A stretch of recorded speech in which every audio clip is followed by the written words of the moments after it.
Previously on Game Masters Guild. You hear the sound of a car crash, a flash of white light, and silence. You are startled to find Jeeves' car smashed into a tree. Jeeves does not appear to be in the vehicle. Out of the corner of your eye, you see what appears to be a small creature. It flies out into the forest. You people want to go into the woods?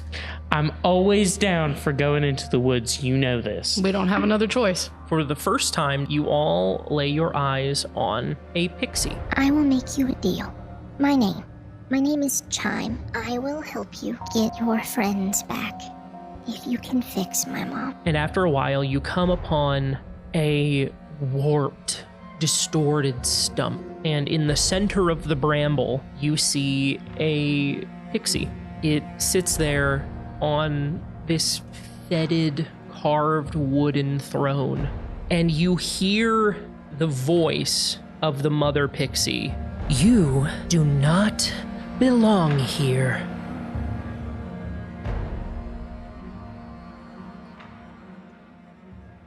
We're just here for... Silence, human!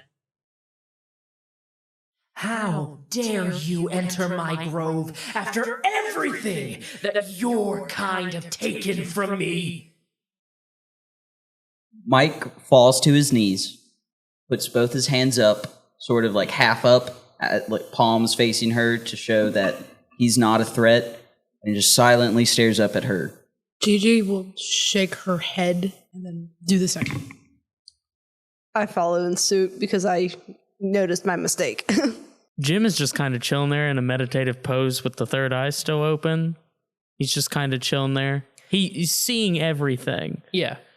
But he's just kind of still in that trance. He's still feeling that tingle down his spine. You monsters.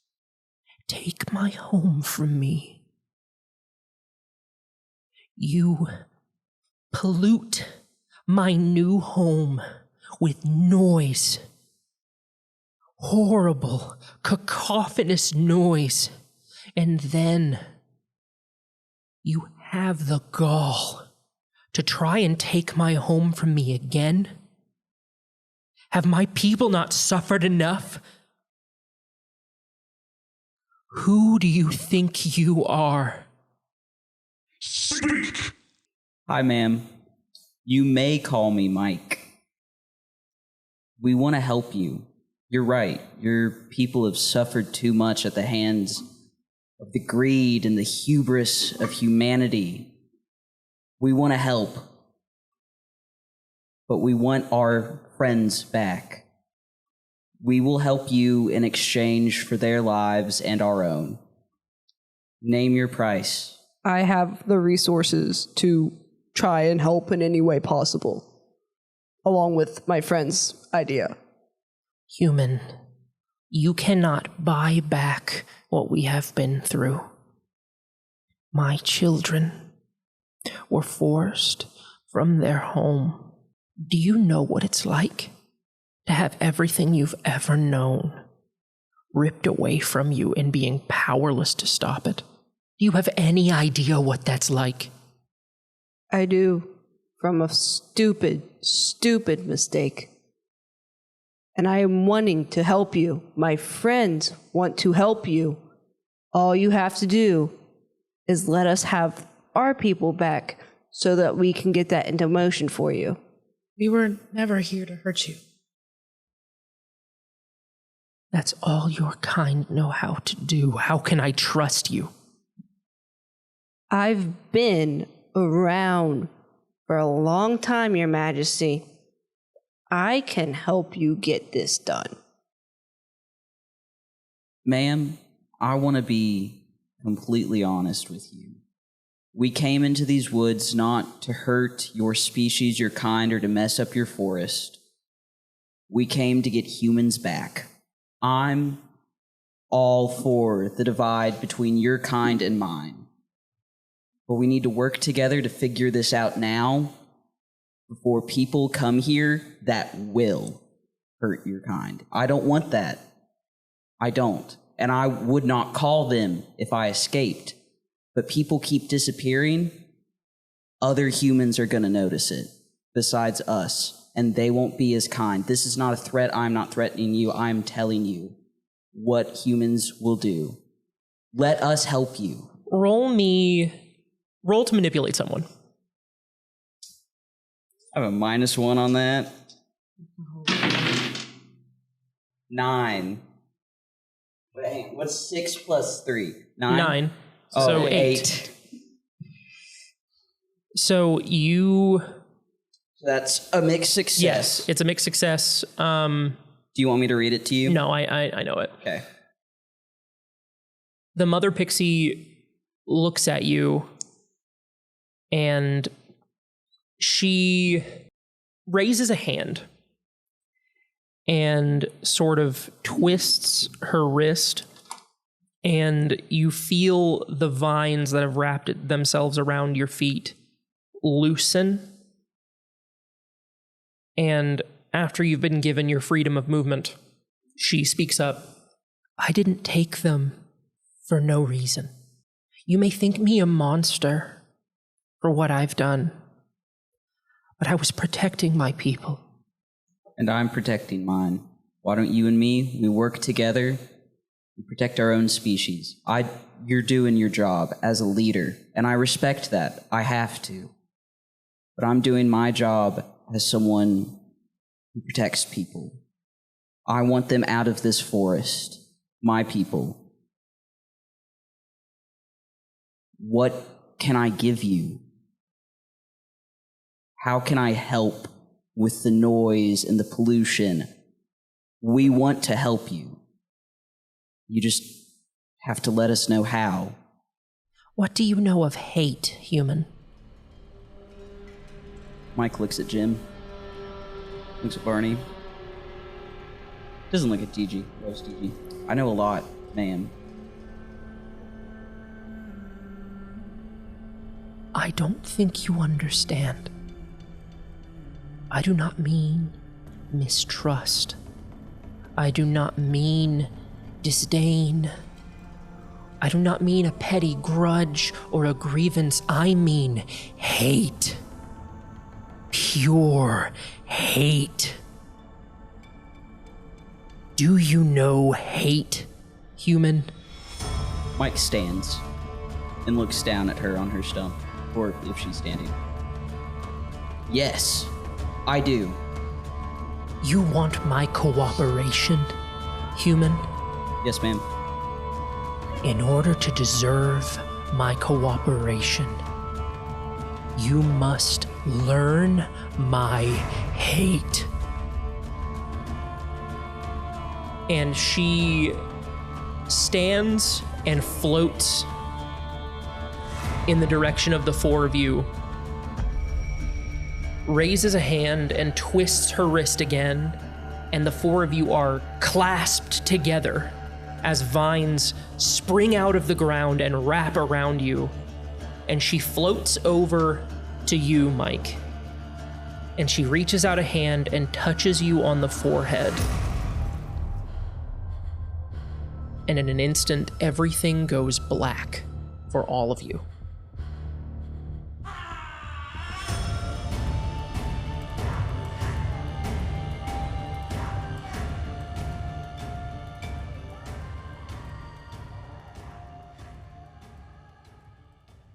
When you come to, the four of you are standing in what appears to be a void. A sort of liminal space that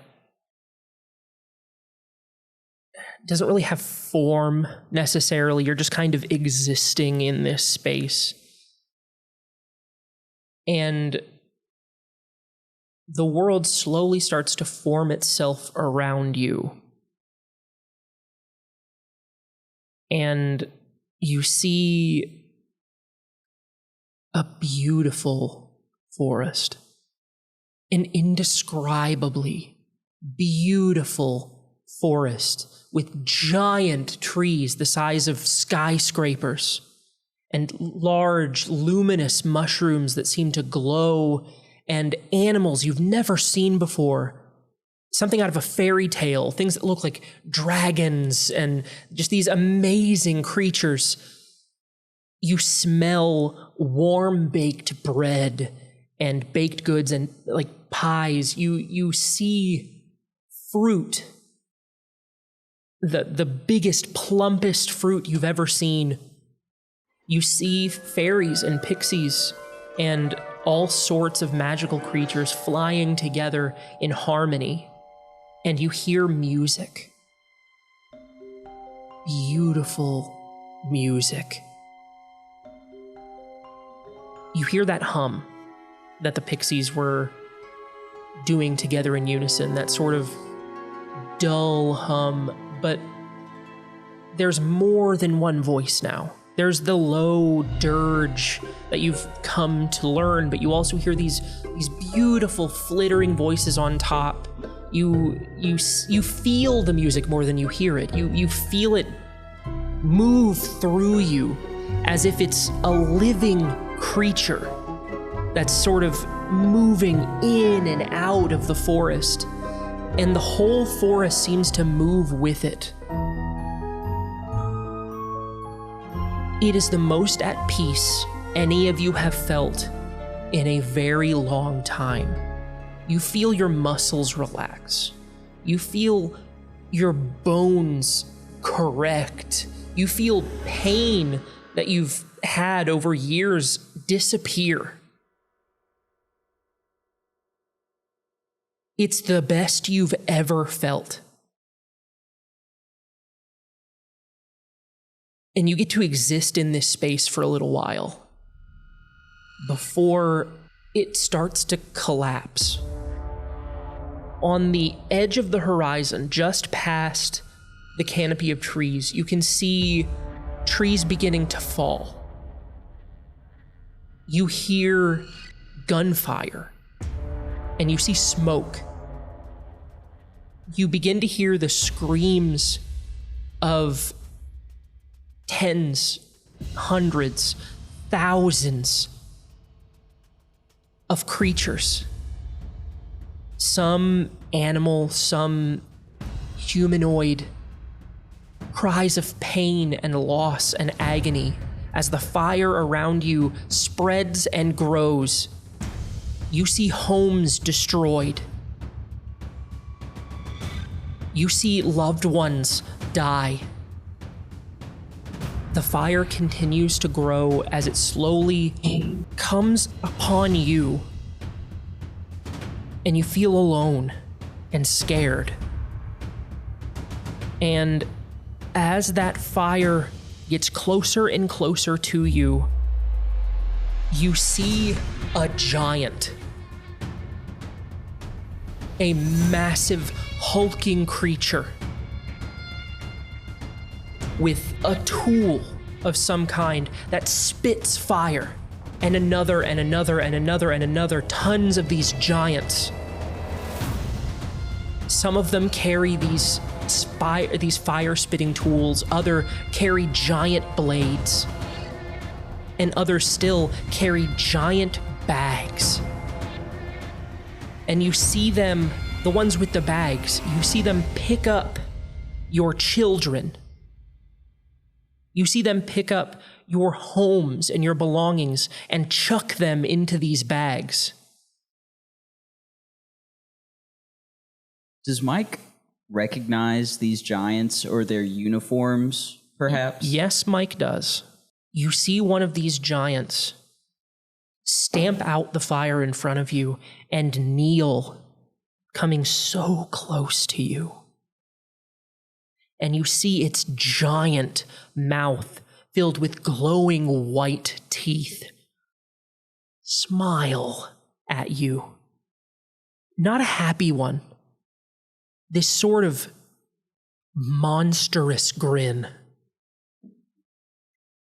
as it wraps its giant fleshy hand around you, pick you up, and throw you into a sack. And everything goes black again. When you come to this time, you are in a gray room. The walls are made of a material you've never seen before. It's like rock, but uniform. The blocks that make up the wall are all the same, save for minor textural differences. The walls are flat. They are devoid of life. And you are here, surrounded by your children. And for the first time in your life, you are afraid. You did not know fear existed. As you take in your surroundings, you hear what sounds like wood against stone as a giant section of wall parts in front of you,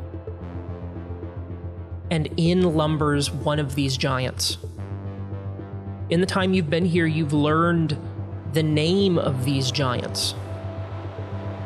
You've learned they are called human. You've learned that this place you are in is called the Bureau. And you know that this human is named Dr. Marcus. He speaks to you in a tongue you do not recognize, into a device you have never seen before. And as his voice travels into that device, it comes out of another device on the wall through a piece of invisible force you cannot travel through. And attached to that invisible force is another device that emits this speech into a language you can understand. He tells you that what he did for your protection. That he only wants to understand you. That he only means to move you somewhere safe. But you do not feel safe. Your children are frightened. Can we move in this void space? Like what we're saying, can we move? You cannot. Okay, because I was going to get him to like try and take care of some of the children. Yeah, you... At least try. You can only witness what is happening. Okay. You hear him say these things. You hear him say that he means to keep you safe, knowing full well what comes next. As the section of invisible force parts at his touch, he enters the room, selecting one of your children at random, picks them up, and leaves. You never see that child again. This happens for hundreds of days. Your family of thousands dwindled down to a few hundred in an instant. And on your final day in this facility, you can count the number of living children on both hands. You fear the giants, but you remember what you are. In your time here, you remember that the giants use no magic. The humans have tools. The humans are clever, but they don't know your power. And you feel that that's exactly why they've taken your children. They want to know. You cannot allow them to take any more. You muster all of your power. You muster the power of your people.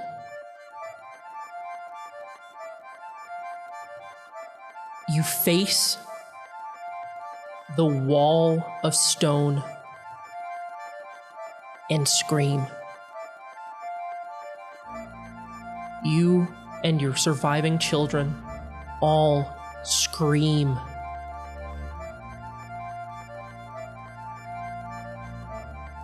And in front of you, the force of your cries of pain and anguish, your memories of your children lost, blow a hole through the facility, and you escape. You fly in one direction. You fly and you fly and you fly until you're tired, until you feel as though you can't anymore, and you come upon a massive, beautiful forest. Not like the one you left behind, but it's a start. You see human settlements, and you're afraid. The humans did horrible things to you. They made you suffer. But they can't all be like that. You've seen many a monster in your time. But not all of them are evil. Not every monster is a monster. So you make a new home. Your children grow up and have children of their own. You grow to call this Cedar Grove home. And you live peacefully among the humans, never noticing that you're there for 100 years. Until one day, some humans enter the grove, and one of your children is caught unaware. The humans look upon your child with curiosity and amazement. They'd never seen one of your kind before. But rather than act out of pure curiosity and love, you see one of the humans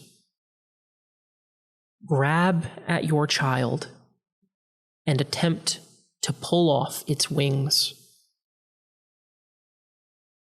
All the while, the other human has a device, a round, black device, and from that device comes music. The thing that you had grown to love, the weapon that you used to save your family, the sound of your home turned to bile, used against you to torture your child. You vowed to never allow it to happen again. And you kill these humans with no remorse. You almost revel in watching them die in agony by your hand, wrapped in the forest and returned to the soil. But still, that device remains. It plays that disgusting sound. You can no longer think of music the way you did. It is the sound of war. It is the sound of pain and misery. You look into the eyes of your youngest child. You named it Chime, for your favorite sound in the world. But when you look into its eyes, you no longer see your progeny. You see your burning home. You see your children being carted away for who knows what kind of human experiment. You see pain, and you shun that child, not out of hate, but knowing full well that if you were to look upon their face for any more than another second, you would kill them. You vow that anyone to disturb your peace, any human that dare ruin your peace again, be reduced to nothing more than a toy for your children to rip the wings from. And with that, your eyes open and you return to the forest.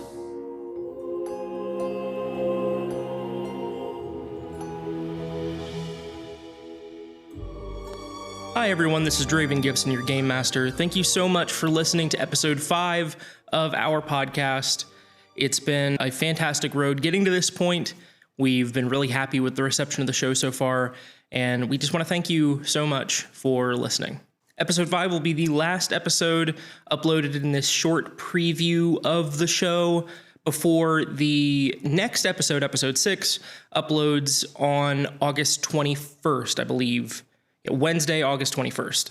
If you've enjoyed listening to the story up to this point, or you just happened to come across episode 5 on a whim, one, I recommend you go back and listen to the rest of the show. Perhaps check out the 2-part supercut episodes, Welcome to Lynch's Crossing Part 1 and Part 2. That way you can be up to speed for episodes 4 and 5. And then when episode 6 drops on August 21st, you are all cut up and ready to go. Hey, if you're enjoying the show and you want to give us a little bit of support, rating the show 5 stars on Spotify would really help a lot. Liking, commenting, subscribing to our YouTube channel, or following us on Spotify would help a lot. And getting the word out there, sharing the show with people you think would enjoy it. Comments, doing the polls, answering the questions in the Q&A section. That all helps us make sure that we're tailoring the show to what you all want. We've put a lot of time and effort into the show, and we just want to make sure that this show is up to the standards that you would like just as much as it is up to our standards. We've got a couple of notes from our supporters. We'll get into that and then back to the show. So as always, this show is made possible by Glenville State University. Glenville State University is a small public liberal arts college located in the heart of West Virginia with the lowest public university tuition in the state. We offer programs in STEM, criminal justice, art, music, and more. If you're looking for a university that'll help you pioneer your future, head over to glenville.edu. That's GLENVILLE.edu to learn more about Glenville State University. Pioneer Media is the broadcasting and recording group on campus at Glenville State University. We handle live streams, sports content, and recently, the Pioneer Podcast Network. This program is almost entirely student-led and teaches skills in video editing and recording, photography, lighting, and more. If you're a Glenville State University student and you're looking for an opportunity to flex your skills as a video editor, create content online, or you just want to sit behind a camera at a sporting event, shoot me an email at draven.gibson@glenville.edu. That's DRAVIN.Gibson, like the guitar company, at glenville.edu, and we'll get the ball rolling on something. I would be remiss not to mention our supporters at Cardboard Coliseum. Cardboard Coliseum is an independently owned and operated friendly local game store located in Sutton, West Virginia. As a friendly local game store, they specialize in everything from card games to board games to tabletop games. Any sort of game that involves you and your friends sitting around a table playing together, they've likely got it. And if you're not looking to buy and you're just looking to get in a game, they have regular games from all of the major popular card games, whether that's Magic the Gathering, Yu-Gi-Oh!, Pokemon TCG, and more. There's likely somebody at a table playing that you can sit down with and play. So if you're a seasoned tabletop gamer or you're interested in getting into the hobby through this show or any other big real play podcast, check out Cardboard Coliseum in Sutton, West Virginia. They are super great, friendly atmosphere, super friendly people. I highly recommend them. That's it for the ads, and let's get back to the show.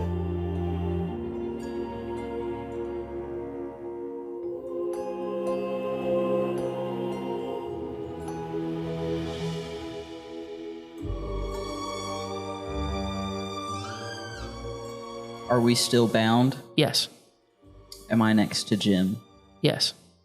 Snuggle a little closer to Jim and just take a few deep breaths. Mike has tears in his eyes, and he's just trying to stick next to Jim as he is breathing and dealing with this and looking towards the Pixie Queen. Barney is kind of doing the same, but his is more of a deep, deep, silent cry. But you can tell he's bawling, and that affected him a whole lot because of things that's happened to him in the past. That he could not in the same way relate, but understand a lot more and have a greater feeling for how the queen felt.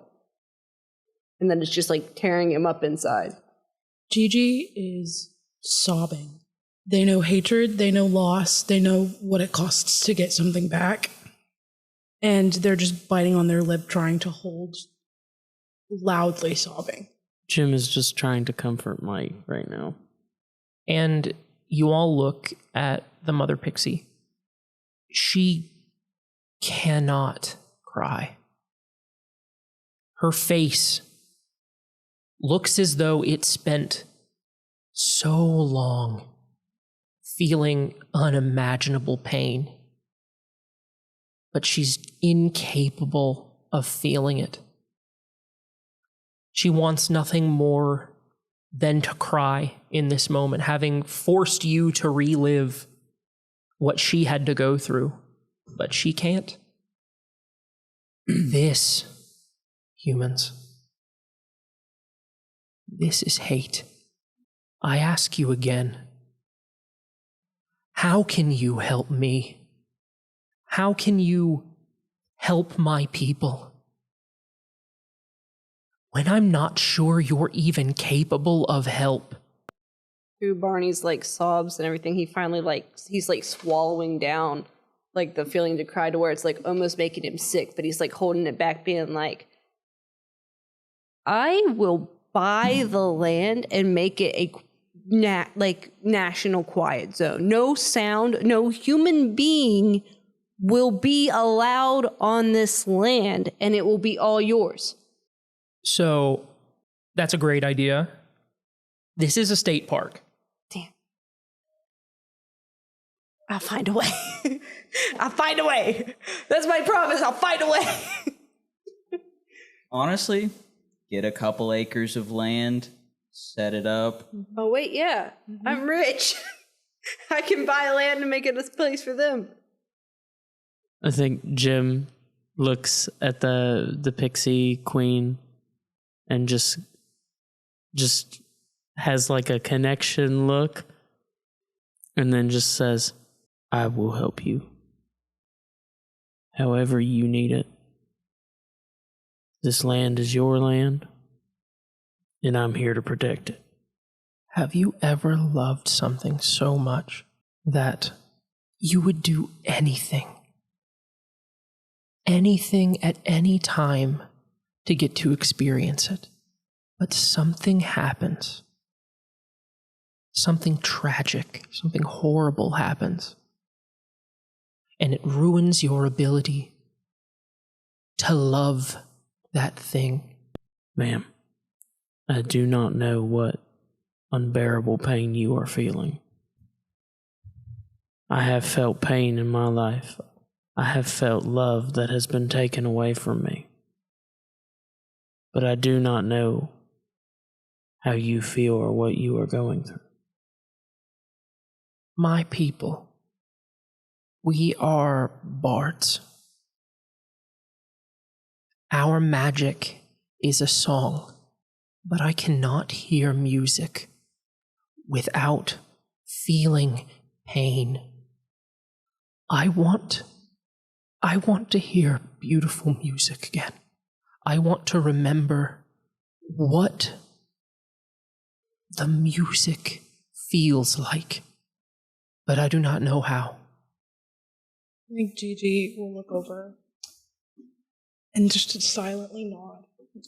I don't know the exact pain you ever felt or feel, but I understand what it's like to lose someone or something, in your case, that you really love. It's crushing beyond belief. And I can't compare mine to yours, but we're so willing to help you hear music again. The thing about pain and grief is when you sit on it and when you let it consume you, that's all it will ever do. Healing is not something that you can just will into existence. You have to work for it, which is hard, especially after all of the trauma that you've been through. But you can't heal your people. You cannot help them grow if you do not help yourself first. The only way to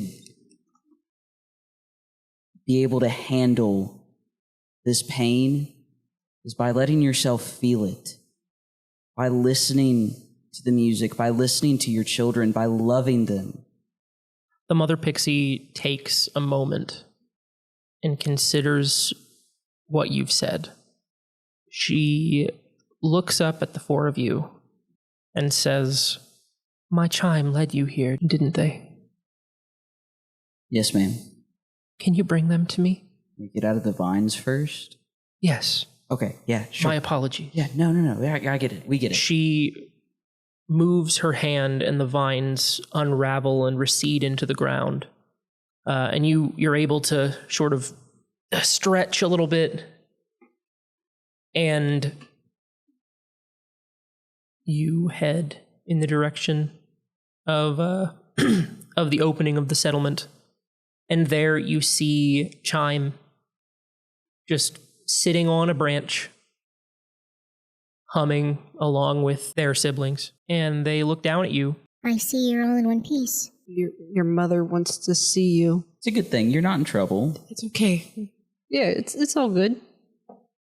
Well, I mean, we don't know for certain, but we're pretty sure. We'll help you out, worst case scenario. But come on, let's go. Okay. And they fly down to where you all are. And you walk in the direction of the mother pixie. And as you round the corner where the stump and bramble were, Chime ducks behind one of you. Ducks behind Jim, afraid of what they think their mother has become. And the mother pixie looks at the four of you and then looks over at Jim and says, "Please come here, my Chime. I wish to sing with you." And Chime looks around Jim's shoulder. You can kind of feel like this is the first time in a long time that Chime has heard their mother's voice. And they fly over and they just kind of look at each other for a little bit. You get the feeling that this is the first time that they've really looked at each other and seen each other in a very long time. And the humming stops. And for a moment, the forest is quiet. One voice chimes in with that low hum, and slowly, together, the pixies build that beautiful cacophony of music again. As all of the voices mix, the mother pixie begins to cry.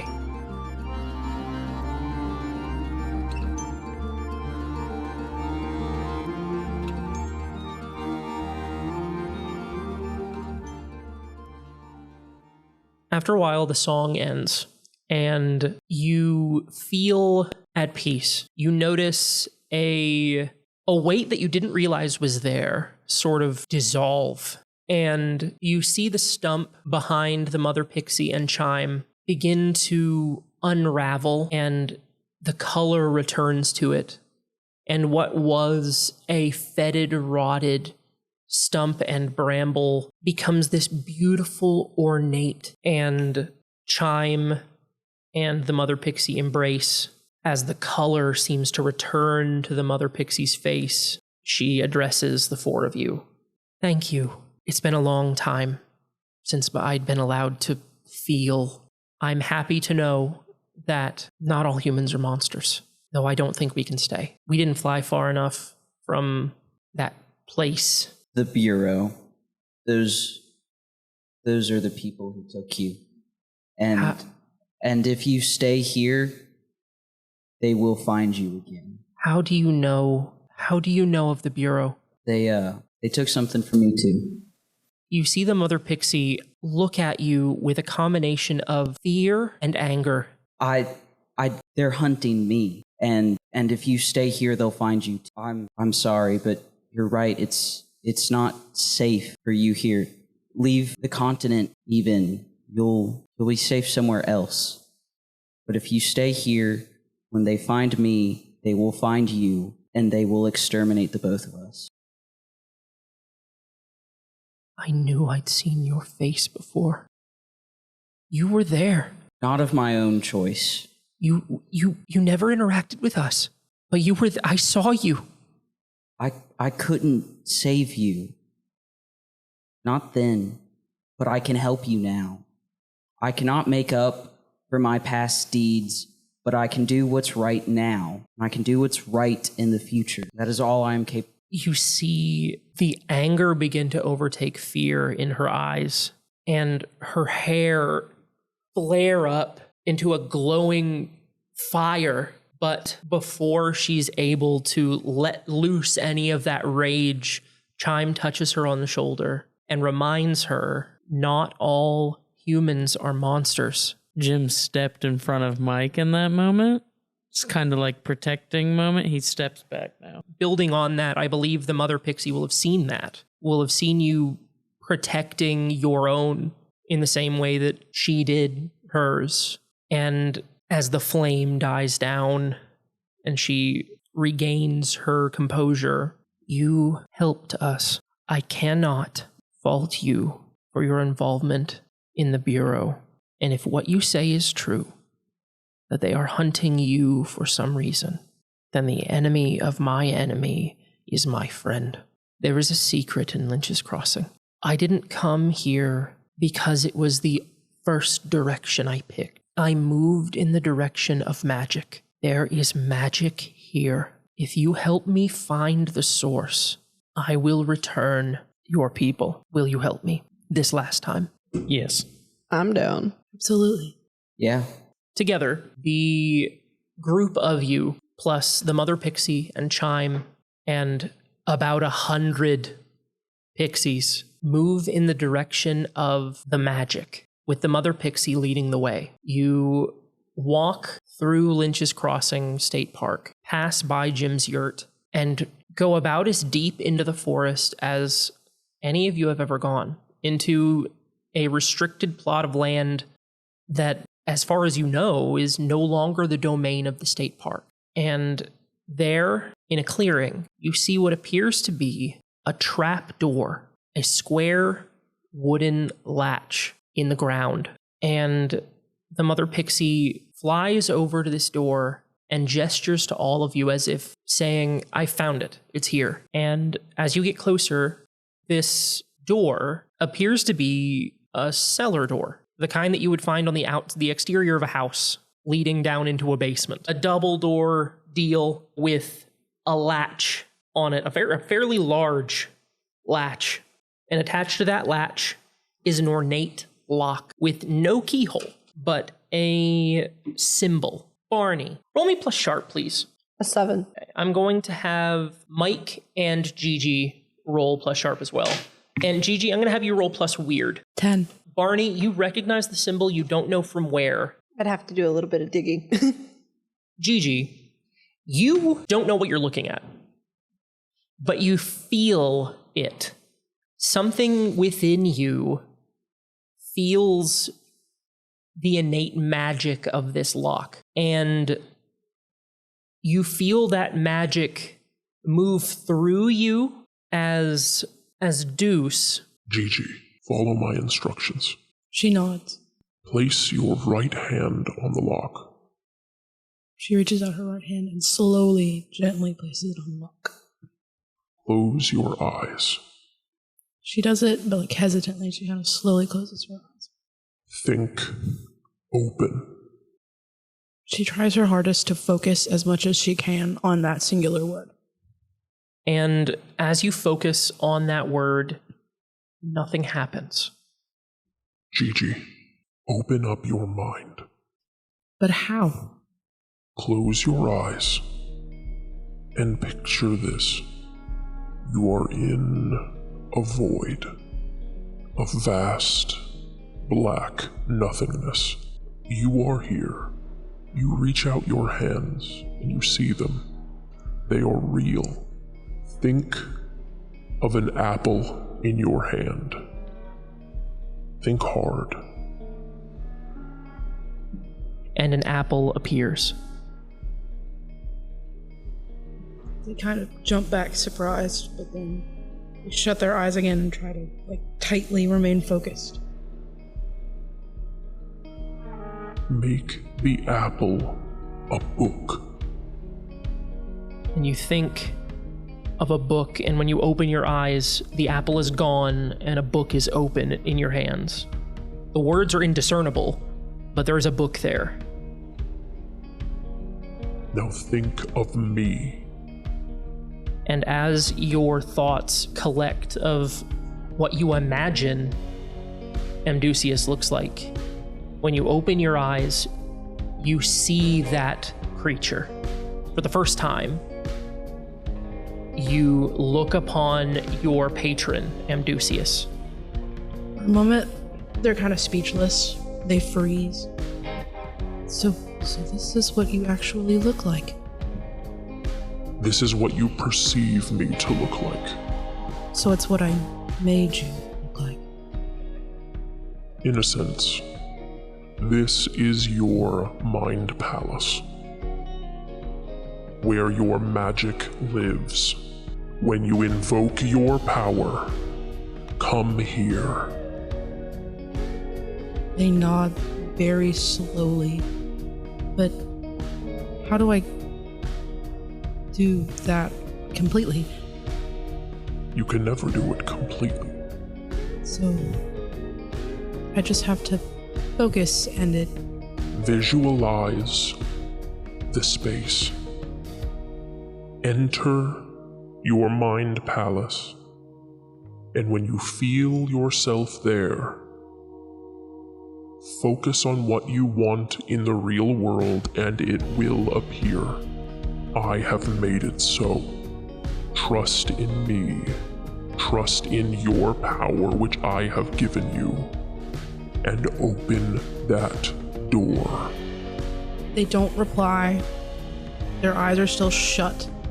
And they're just insanely focused. Their eyes are squeezed shut and their hand is still just on the lock. You feel a warmth under your right hand as energy moves from your mind down your spine, through your nervous system and your bones and out your right arm. And the lock explodes at your touch. They rip their hand back. Holy shit. That actually worked. It actually worked. The lock is not an issue anymore. Guys. What you do? Bust it with a rock? Kind of. We'll say it was a rock. Yeah. Nice job. You feel the warmth on your hand slowly dissipate, but there's something in your hand. And as you look at it, you see that symbol sort of scarified into your palm, and then it slowly fades away and your hand is the same again. But you feel like if you were to, just move your hand in such a way, you would catch a glimpse of it again, as if it's tattooed on your hand and it's there, but it isn't. They're gonna kind of ignore everyone around them. Just kind of squint with one eye and just kind of keep tilting their hand. Can I kind of investigate this door, kind of read the bad situation around it? I wouldn't call this a bad situation. So you can Just investigate kind of a mystery. investigate a mystery. Yeah, sure. Okay. You are rolling hot today, bud. I need new dice. Let's go. Yeah, that's a 5. Mark experience.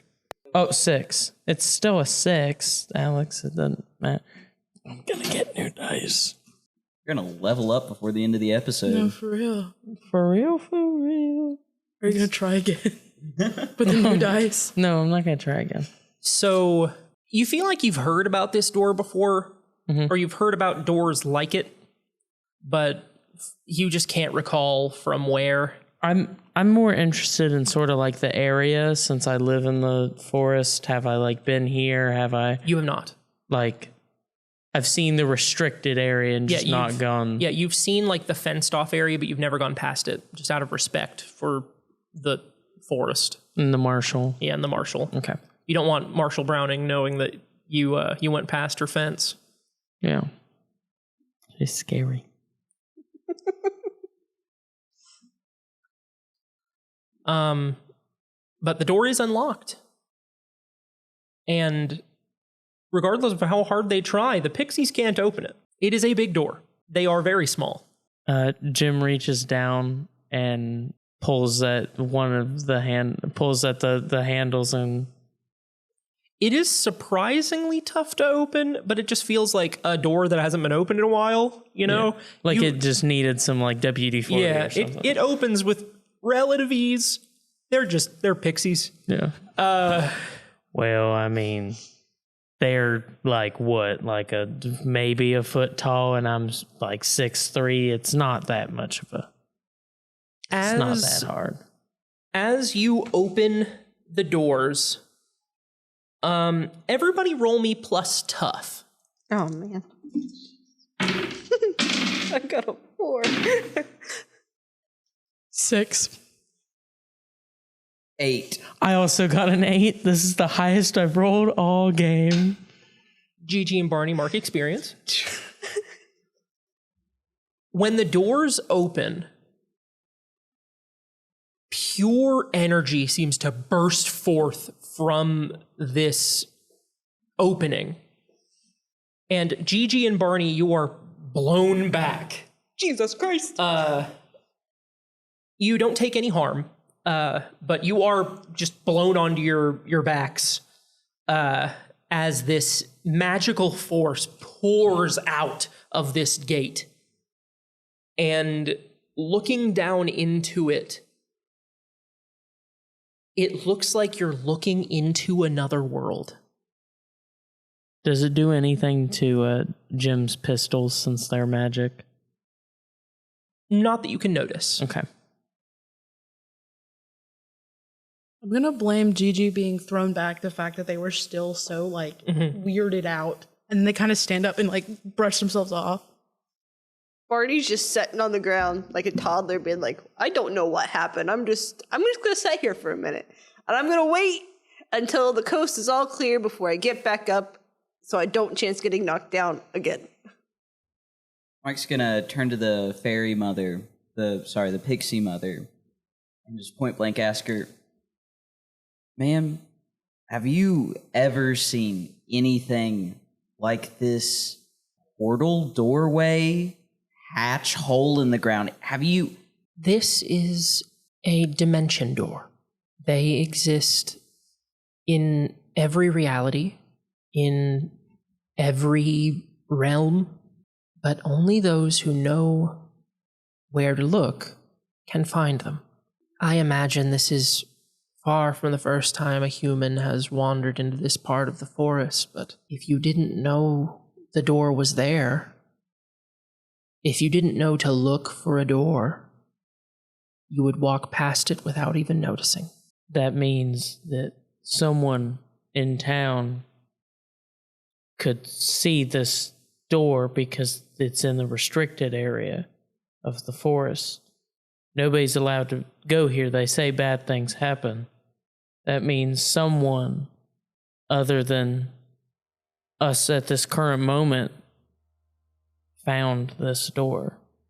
Have any of you ever been outside of your world? Can No. we do that? No. Yes. Shoot. No. Well, allow me to introduce you to the Feywild. And the mother pixie and her family of pixies fly through this portal in the floor and disappear. Mike looks up to the sky. Gods, I hate magic. And jumps in. I follow in after.